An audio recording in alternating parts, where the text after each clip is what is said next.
Thank you, Mr. President. Good evening, everyone. Now, of course, class defines British politics, and especially in our time, which is the time of rule by Oxford Tories that began in 2010 and is going to end next year. And I'm going to talk...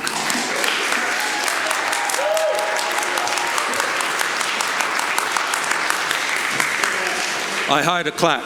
I'm going to talk about the supply side of politics, which is the politicians, not the voters, because the politicians matter as an independent variable, because it was a group of Oxford-educated Tory public schoolboys who decided to offer the population certain policies, notably austerity and then Brexit.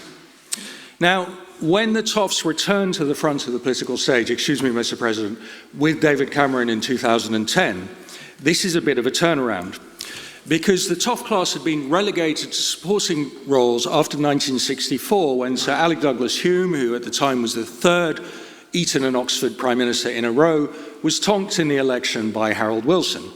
And the Tories then decided, OK, modern Brits are not going to vote for Toffs, withdraw them from front of stage. After Douglas-Home, for 40 years, every Tory leader was state school educated. Imagine that.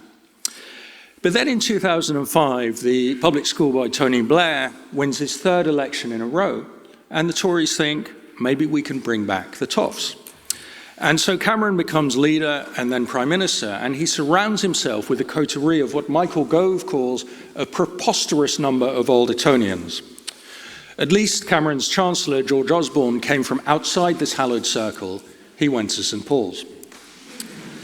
And their signature policy, austerity, which helped decimate the NHS and turn the UK into a nation of food banks, is what you get what you risk getting when you have public schoolboys in power. These people had only the vaguest idea of life at the bottom of society, which Amy has evoked, which is where their cuts hit hardest. And I had a glimpse of this during the austerity years. I went on this reporting trip to North Manchester, a very deprived area, and I met this bloke about my own age who was a single father to 3 children, one of whom, his daughter, had terrible mental health problems after she'd been raped. And so he had become a kind of full-time carer. And he told me he had decided to stay on benefits and not get a job. Partly it was because the state had abandoned him in his caring role. He had to do it by himself without any help. And partly it's because he's worked out that living on benefits was more secure than having a job. And he said the reason was that most jobs available to people like him were 0 hours contract. A 0 hours contract offered, for example, if you're a security guard or working in a hospital, a supermarket, they say, we will guarantee you 0 hours of pay, but you have to be on call all the time. Now, some weeks the supermarket has 50 hours of work for you. Other weeks it has 0 hours, and then you have no money that week to feed your kids or pay the rent. So then you apply for benefits, but that's a time-consuming and cumbersome process. And this bloke said he spent 3/4 of his last phone bill on calling various government agencies. And even if you then manage to get your benefit for the week when you had no income, it arrives weeks later, which is after the week when you couldn't feed your kids. So he decided, I'm not going to get a job, I'm just going to stay on benefits. It's much simpler and more predictable. But, he said, nothing makes you feel worthless like sitting on your backside, not working. Now, this is a small glimpse of how life works at the bottom. And Toff politicians could find this out, but only if they have the empathy to care enough. And they struggle to empathize because they know that nobody they know is ever going to have a life like that. So that's austerity. And then Cameron's schoolmate Boris Johnson sold us Brexit. Now, 17 million people voted for it, they all had their own reasons, but the decision to offer Brexit as a policy option was made largely by this group of Tory public schoolboys who went through Oxford, who I describe in my book. And again, I think their class origins are a big part of the reason why. Imagine you're a Tory public schoolboy of my era knocking around Oxford. You're Johnson, you're Gove, you're Jacob Rees-Mogg, you're Dan Hernan, the theorist of Brexit. And you already know what you're going to do when you grow up. You are going to run the country because that is what male Oxford Toffs do.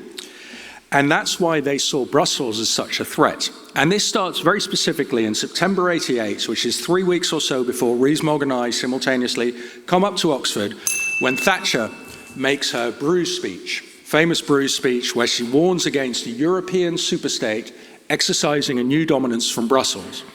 Because she'd been all on board with the single market, but she'd belatedly realized that it would mean closer political integration. So this is the point where she turns Eurosceptic. And that spooks the Oxford Tories, because they think running Britain is what we do. We don't want outsiders from Brussels muscling in. So Tory Euroscepticism starts in Oxford largely as a kind of jobs protection scheme, like taxi drivers fighting back against Uber.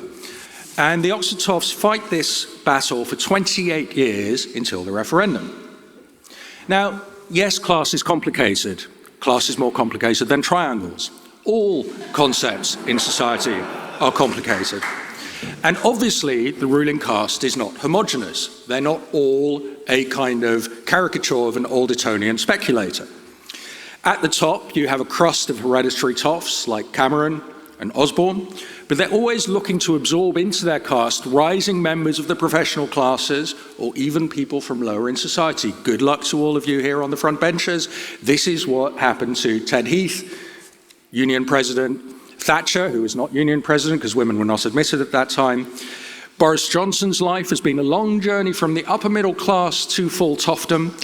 And Rishi Sunak, Theresa May, Liz Truss were all kind of welcomed into the hallowed realms. They gained their entry passes to the ruling caste. And where did they gain them? Where is the gate they were admitted? Here. Here, always Oxford is the place where the newcomers mix with the hereditaries. And it's here that they learn upper-class irony and manners, which fork to eat with at dinner, how to deal with servants, how to make an argument even when you are completely uninformed. And within Oxford, the core Tory political training centre for Johnson, Rees-Mogg, May, Gove, and so many others is the Union. It's here that they polish the rhetorical skills to manipulate the rest of the population, to tell them that Brexit will stop immigration or give more money to the NHS, or whatever it is the proles happen to care about. They will deliver the story. And the Union trains these people, as it is training you, to treat politics as a game.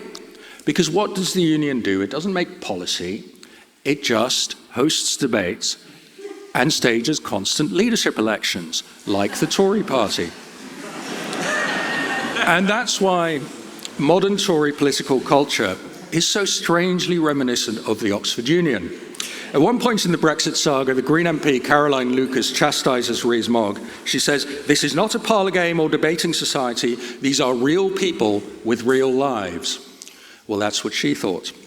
In fact, the Oxford Tories knew that their own class will always be okay, however the game pans out. Brexit didn't work out, no matter. They are not going to end up queuing as a food bank. And they make doubly sure of that by enriching themselves while in office. Cameron with Lex Greensill, Boris Johnson with Richard Sharp, and with everyone else.